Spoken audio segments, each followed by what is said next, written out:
The sun was sinking low behind the Wyoming hills, painting the sky in golden fire as rancher. Jack Callahan tightened the last gate of the day.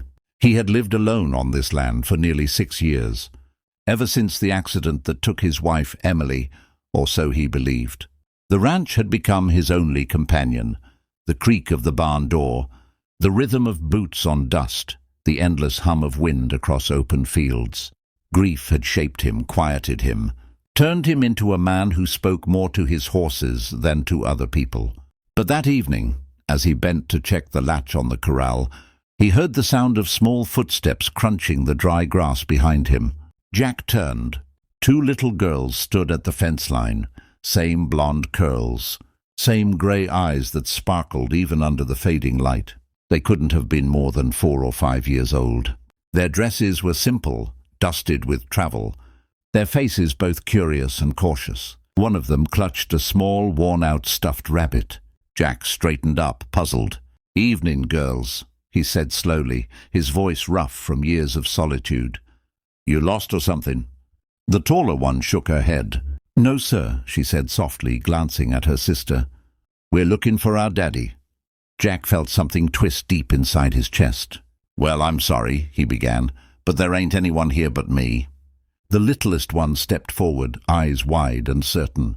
"Mama said you'd say that," she whispered. "But you are our daddy. She told us to find the man who wears the star buckle and talks to the horses." Jack froze. His hand dropped to his belt, where the silver buckle glinted faintly. In the dying light, a gift from Emily on their 5th anniversary. The world seemed to tilt as he looked at the children again. Those eyes. He had seen them before, not in a mirror, not even in a dream, but in Emily's gaze the last time she said goodbye. "Where's your mama?" he asked quietly, throat dry as sand. "She's sick," the older twin said. "She's down the road at the old station house. She said we should come get you." Without another word, Jack swung open the gate, his boots crunching fast over the gravel path. His heart hammered in his chest as he followed the twins down the road, every step pulling him closer to something he had long buried. Hope.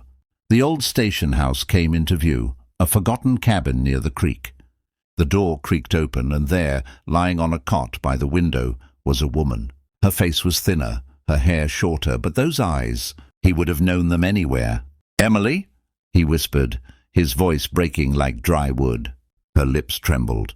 "Jack, I thought I'd never find you again." The twins ran to her side. Jack stood frozen in the doorway, the setting sun spilling behind him.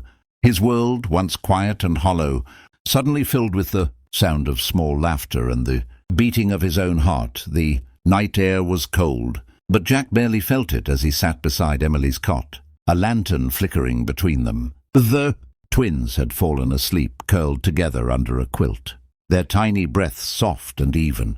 Jack's mind was a storm, grief, disbelief and wonder colliding all at once. Emily reached for his hand, her touch weak but steady. "I didn't die that night, Jack," she said quietly. "The storm took the wagon, but someone found me, an old traveling doctor. I was hurt bad. I couldn't remember much for weeks. By the time I came to, they told me the search was over. They said you'd moved on, that the ranch had gone quiet. I wanted to come back, but..." Her eyes glistened. "I found out I was expecting twins. I thought maybe you'd be better off not seeing the pain I carried." Jack shook his head, tears cutting through the dust on his face. "Better off?" he said hoarsely. "Emily, I buried my heart with you. The ranch meant nothing after you were gone. You should have come back. I would have waited 100 years. She smiled faintly. "I know. That's why I sent them. I didn't know how long I had left. I just wanted them to know their father." Jack looked at the sleeping girls, so peaceful, so full of the life he'd been missing. He rose, pacing to the window, where the dawn was just beginning to spill pink light over the prairie. "You ain't leaving us again," he said firmly. "Whatever it takes, we'll make you well." For weeks after, Jack worked harder than ever, not for the cattle or the fences, but for the small family he'd been given back.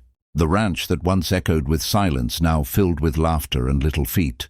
Emily grew stronger under his care, and though the scars of the past lingered, the promise of tomorrow burned brighter. One evening, as the sun dipped low again over the same hills, Jack lifted the twins onto his horse, one on each side.